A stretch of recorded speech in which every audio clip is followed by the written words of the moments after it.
I honestly can't believe I'm making this video.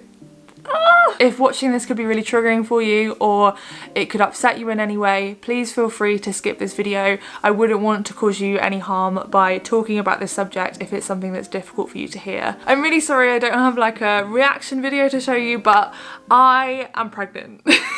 The reason I don't have a reaction video is because I basically took a pregnancy test on the first day that I could possibly test positive. It was literally 8 days post-ovulation and I had the faintest line. And I knew that that was positive because the HCG hormone, if it is present, then that means that you are pregnant. But it was so faint that my partner didn't really, I was like, oh, like, do you think it is? And then I like got it out in the light and then I saw the line. So we kind of knew, but he didn't really believe it. And then I went to do a digital one and then it said in big fat text, pregnant. And I did the loudest gasp and he was like, are you okay? And I just ran out and I was like, oh my God, I'm pregnant. Like, look, and showed him the test. And I think it hit him then, but there was no way I was filming that. I didn't have a camera. My phone was like downstairs and it was in a moment of panic. The reason why I decided to test that early in the first place is because my mood, quite a calm person, we don't argue and we don't bicker, like we have the most stable relationship I have ever experienced in my whole life. But that morning I was really moody, like out of nowhere, very moody. My emotions were like all over the place and I was also ravenously hungry and I know my body really well and I was just like, something's different, like I feel different. And I ran upstairs to do a pregnancy test and obviously that was it. My partner was initially quite shocked. This was a planned pregnancy. We had been trying, but we'd only been trying for 2 months and I thought I was pregnant in month 1, but it ended up being a UTI. And I also realised that we kind of missed ovulation. I will go through in a whole other video how I tracked everything because I used apps and the ovulation tests, etc. So I'll go through that with you another time. We kind of slightly missed ovulation on the first cycle and on the second cycle we didn't, but I was not expecting to get pregnant that quickly. I'm 31, so I feel like it would take a little bit longer. I was totally prepared for it to take like 1 to 2 years.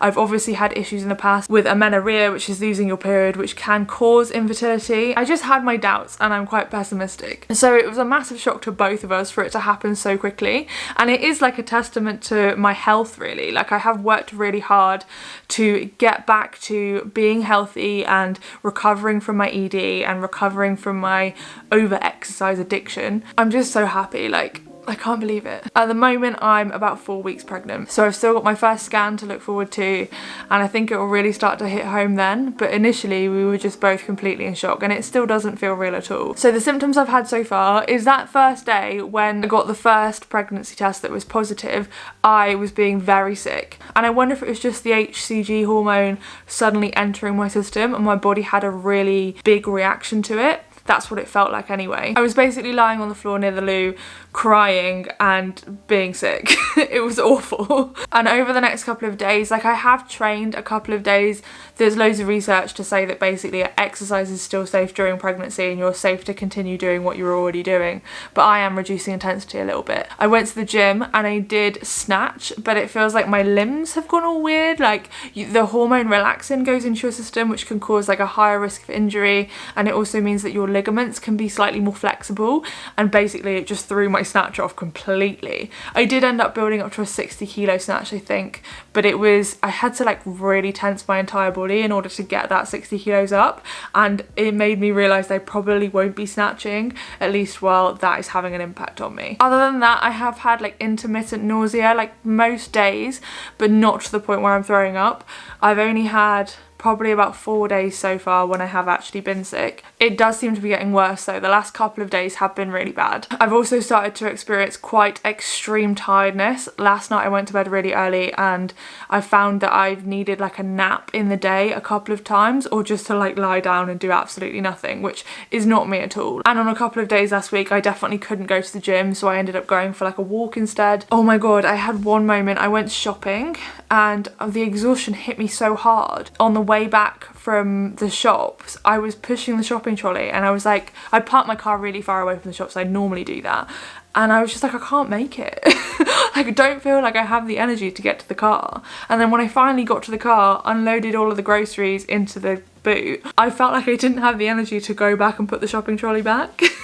I mean, I'm a good person, I did that. I did put the shopping trolley back, but I had no energy and I just needed to get home. As soon as I got home, I had to lie on the sofa because I was just exhausted. And yesterday I was in my dad's house and thankfully, like, we told them, they know, but I had to lie on the sofa again because I was just, it just wipes me out. It's like I can be completely fine and then all of a sudden all of the energy gets sapped out of me.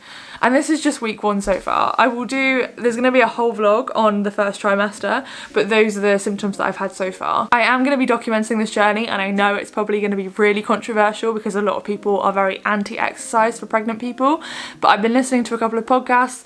I'll put one here, Midwife Pip, she's amazing. But personally, I will be exercising for as long as I can. It's really important for my mental health, and I plan to document how that goes and also everything into the future, like postpartum recovery, all of that. This is something that we wanted for a couple of years, and I've had to get myself into a place where mentally I feel like I'm in the right place to do this, and that has been one of the real reasons why I have tried to recover from my ED and also over exercising and been reducing my intensity. I've done it all so that by the time I actually get pregnant, I was able to reduce intensity and also not fear wanting to eat all of the foods that I might want to eat during pregnancy. It was something that I really stressed about, so I'm so happy that I've done that and I'm finally in a really good place and the best place possible to be able to have a family. I honestly can't believe it. I'm sure it's gonna kick in soon. I'm still in shock. I'm gonna make a whole playlist documenting my pregnancy and I'm gonna link that here so you can watch any of the other videos next. Thank you for watching and I'll see you next time. Bye.